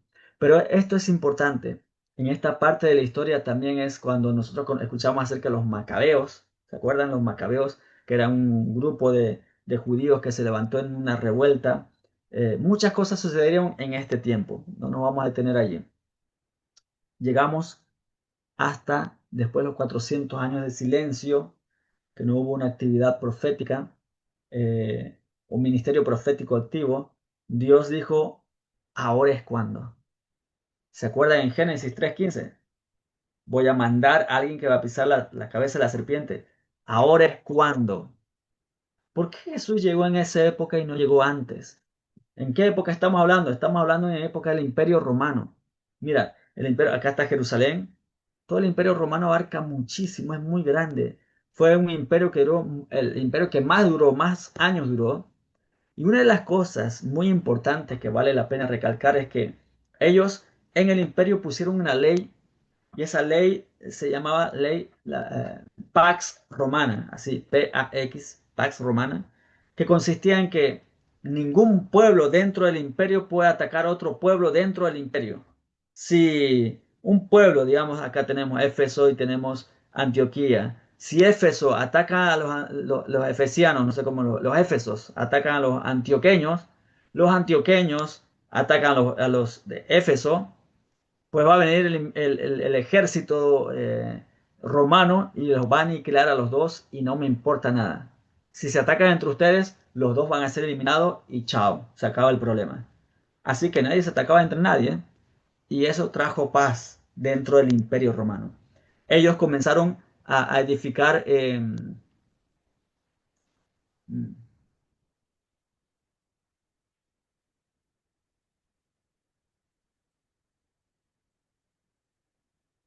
Ok, perfecto. Ellos se enfocaron en hacer los caminos para que haya interconexión entre ellos, entre los pueblos, y eso facilitó para lo siguiente. En el Imperio Romano había seguridad, no podían matarse entre ellos, los caminos estaban hechos, listos, y eso preparó el escenario para que el Evangelio pudiese llegar. Está... Wow, así estamos bien. Cuando Jesús vino, ya todo estaba listo para que el Evangelio pudiese expandirse rápidamente. Entonces, viene Jesús, el objetivo del reinado de Jesús, este rey eterno, es que, y esto es interesante, esta imagen es interesante porque fue predicho, fue prometido un rey que iba a llegar. El pueblo judío está esperando ese rey, está esperando que nazca en un palacio, pero nació en un pesebre. Estaba esperando que venga de un linaje, que un rey tuvo un hijo y acá está. No, pero nació en un pesebre. No vino de una gran familia, no nació en un palacio. Mira dónde nació. ¿Qué podemos esperar? Algo bueno puede salir de Galilea, de Nazaret, es lo que decían la gente, ¿no? Algo bueno puede salir de allá. Pues allí Dios quiso, en un lugar humilde nació Jesús. Y vino a traer, su reino vino a traer ese cambio de corazón. No venía a cambiar solamente con fuerza, sino a cambiar el corazón, a quitar ese corazón pecaminoso y darnos un corazón de carne, un corazón que conozca a Dios, una vida interna. Y es por eso que fue tan importante la venida de Jesús. En su muerte, Él trajo un nuevo pacto. El antiguo pacto consistía en esto, ¿se acuerdan? La parte de Dios era perdonar, bendecir, y la parte del hombre era obedecer las leyes de Dios y ofrecer sacrificios. Eso era el antiguo pacto y nadie pudo cumplirlo. Pero vino Jesús y él no pecó, dice Hebreos que él fue tentado en todo, pero sin pecado. Así que con su muerte él estableció un nuevo pacto. Ese nuevo pacto, en este nuevo pacto está la parte de Dios y la parte del hombre. En la parte de Dios, Dios promete perdonar pecados, dar vida eterna, dar al Espíritu Santo y darnos acceso directo a Dios. Lo que todo el tiempo anterior el hombre buscaba hacer, ahora en este nuevo pacto podía estar establecido, podíamos disfrutar de ese nuevo pacto. Esa era la parte que Dios iba a hacer. ¿Y cuál era la parte del hombre? Pues el hombre tiene que hacer algo. ¿Qué tiene que hacer el hombre en el nuevo pacto? Nada. ¿Por qué? Porque es un regalo de gracia, es un regalo que no merecemos. Dios de pura gracia nos amó. Dios envió a su Hijo porque nos amó tanto. Y Él pagó el precio de nuestros pecados. Merecíamos morir. Merecíamos la perdición, merecíamos el infierno, pero porque Jesús pagó, ahora nosotros tenemos acceso a este nuevo pacto, tenemos el perdón de pecados, tenemos vida eterna, tenemos al Espíritu Santo que está dentro de nosotros, tenemos acceso a Dios directamente gracias a este nuevo pacto. ¿Cómo no estar tan agradecidos? ¿Cómo no responder a este nuevo pacto? Y este nuevo pacto vino a cumplir la promesa que Dios hizo en el Génesis 3:15, que dijo, pondré enemistad entre ti y la simiente. Bueno, Dios cumplió esa promesa a través de Jesús, a través de la muerte de Jesús. Fue pisada la serpiente, fue pisada la cabeza de la serpiente. Jesús vino a cumplir el pacto que Dios hizo con Abraham. En ti serán benditas todas las familias de la tierra. Gracias a esa promesa que hizo Jesús, gracias a la muerte de Jesús, esta promesa a Abraham fue también cumplida. Dios cumplió su promesa. Fue cumplida la promesa que hizo en el pacto, que este pacto no hay manera de que alguien la cumpla, pero Dios sí la cumplió, Jesús sí la cumplió. Él trajo un nuevo pacto y estableció, dice Hebreos, que trajo un nuevo pacto establecido sobre mejores promesas. Dios cumplió el pacto que hizo con David, que de su descendencia iba a venir un rey que su reino iba a ser eterno. Cumplió el pacto. Jesús cumplió el pacto. Él ha cumplido. Y damos gloria a Dios por lo que Él ha hecho. ¿Sabes qué? Se dividió la historia. Ahí estamos en el año cero. Era muchos años antes de Cristo y de ahí comienzan los años después de Cristo. Lo que viene en adelante vamos a ir en 5 o 10 minutos. La era de los apóstoles. Ah, importante, la mímica, Jesús. Así que después del reino eterno, ¿qué mímica podemos hacer allí? Exacto, una cruz. ¿Ok? Y decimos, así como cuando Jesús dijo, te entrego mi espíritu, así, Jesús. ¿Ok? Así para que tenga más emoción esta parte, decimos Jesús. Entonces, vamos desde el principio. El primero es la creación. Segundo, la caída.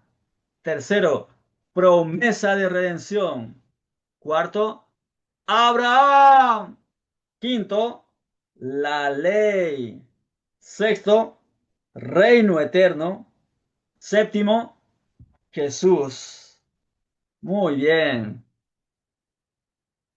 Ya nos falta poquito, ya nos falta poquito.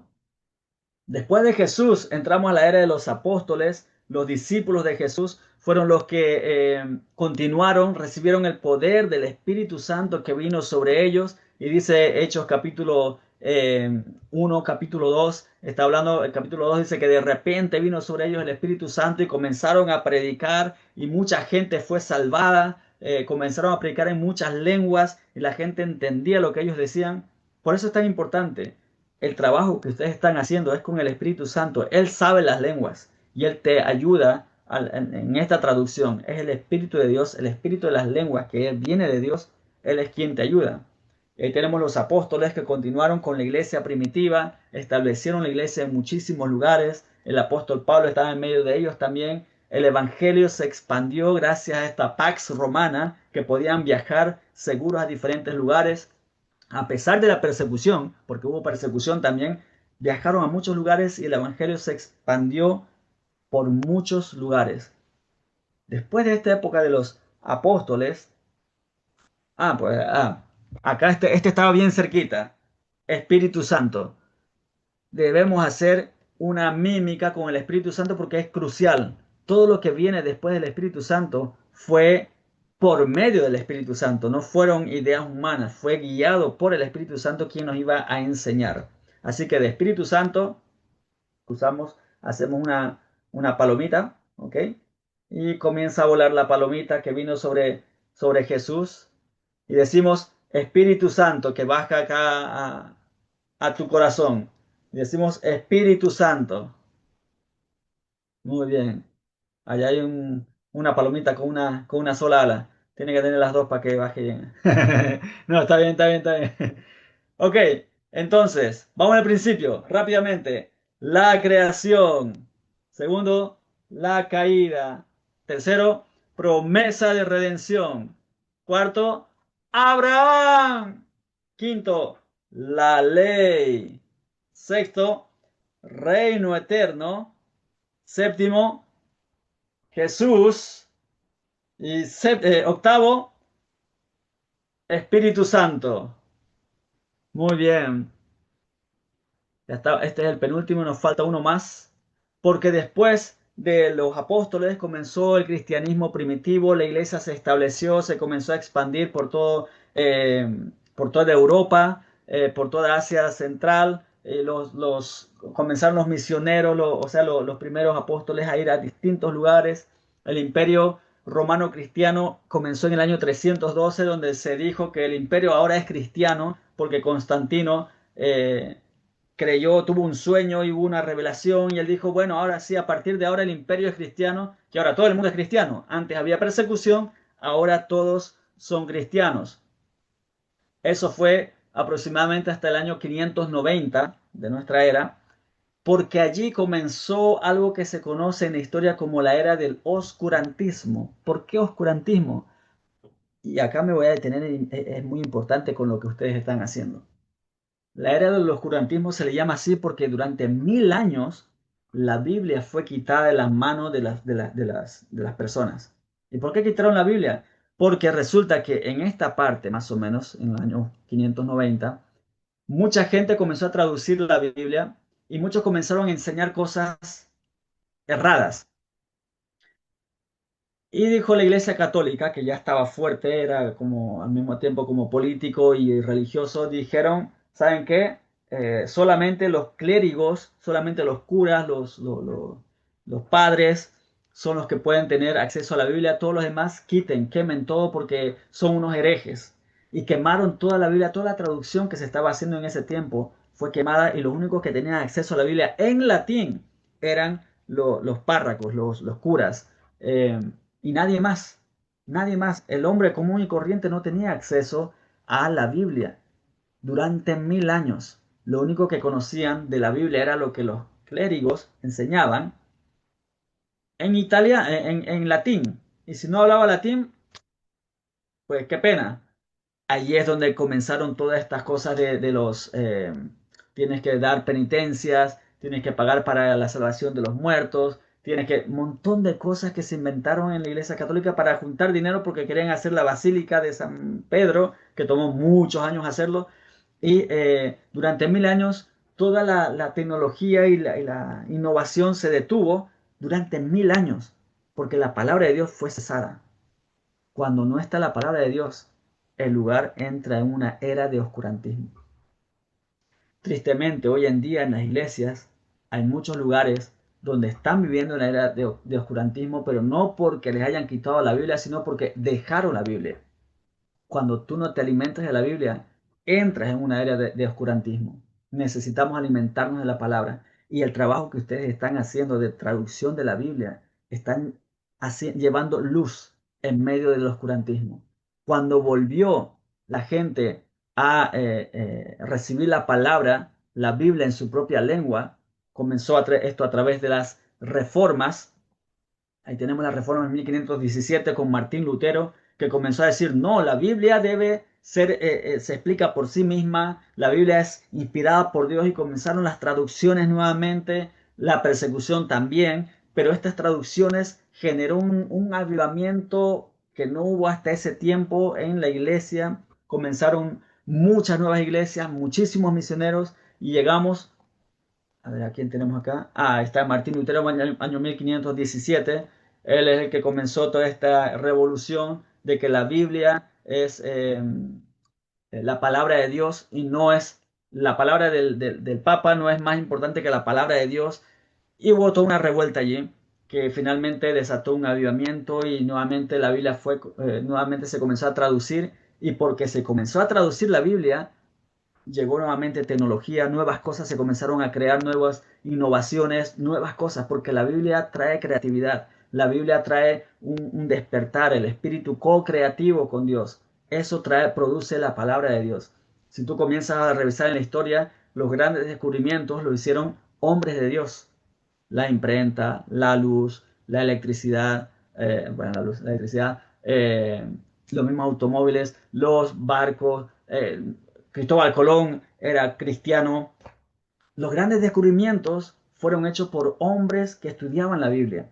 La Biblia es tan importante que los pueblos tengan, porque la Biblia trae un nuevo amanecer en los pueblos.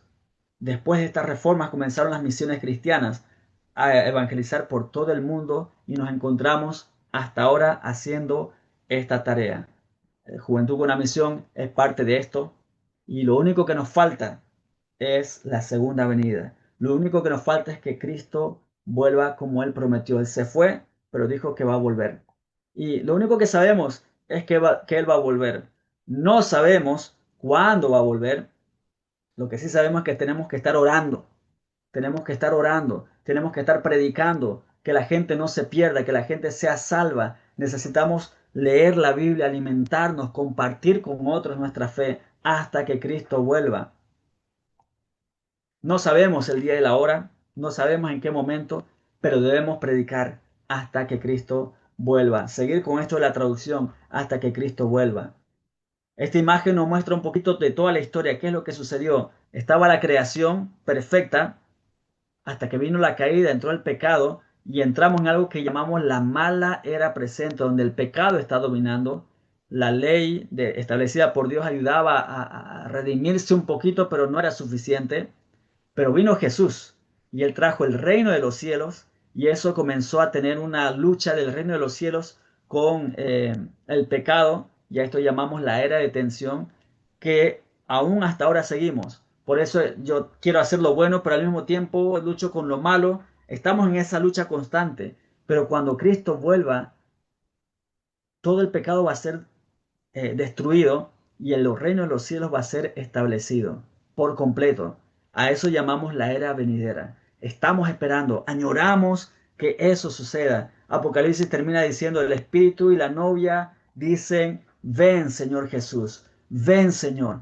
Y nosotros vamos a terminar este panorama bíblico con esta mímica, haciendo las manos hacia arriba, no se ve, pero las manos así, hasta bien arriba, hasta bien arriba.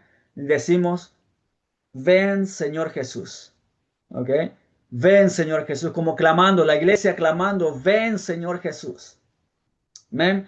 Entonces vamos con todas las mímicas. La primera, la creación.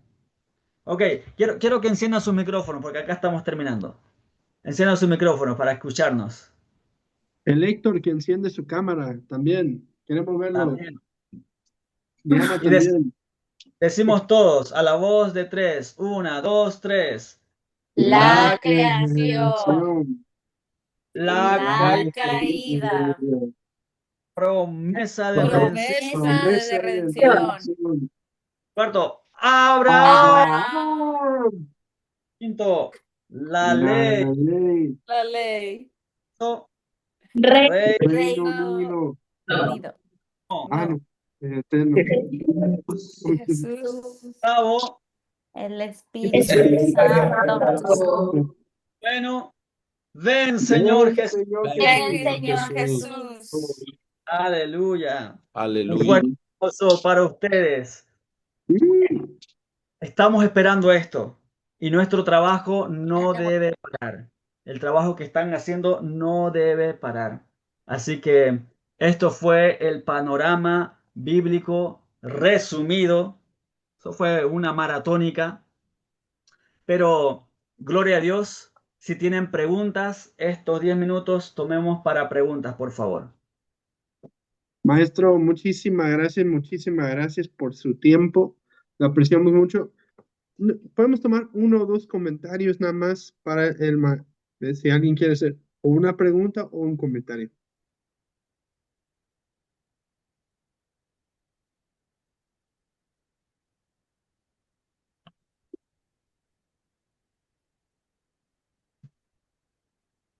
¿Nada? Ah, Loreli, súper.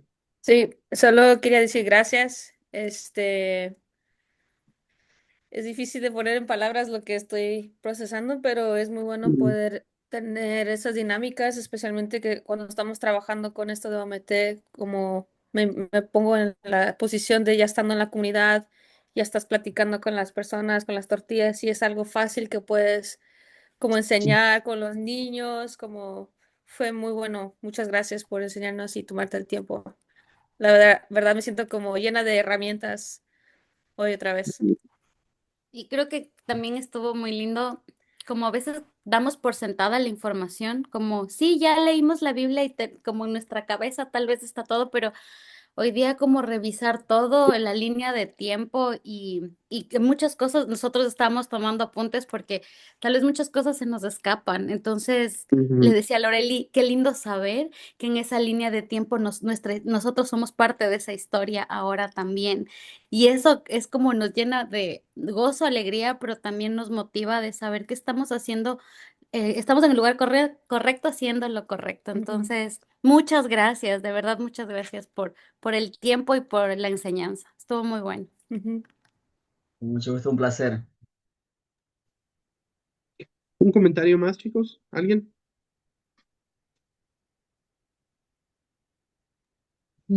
Pues muchas gracias, estamos muy agradecidos por tu tiempo y por lo que el Señor ha traído en nuestros corazones. Creo que ha sido como si nos aventaran agua fresca o algo así que te refresca de quién es Dios, de ver su carácter, pero también de apreciar el regalo tan preciado que tenemos que es su palabra y a través de, es Dios mismo en su palabra, entonces conocerlo, pues sí, como verlo de esta manera es como una lluvia de agua fresca en nuestros corazones, en nuestra alma. Y sí, muchas gracias. Creo que el Señor am, quiere hacer algo, no sé, pero siento que quiere hacer algo en este tiempo, en esta temporada de nuestras vidas, y en cada uno de nosotros y en cada pueblo. Muchas Sí, muchas gracias. gracias. Gracias. Héctor, no sé si ya podrías parar la grabación, bro. Gracias, amigo. Lian, ¿querías comentar algo o estás hablando con alguien ahí?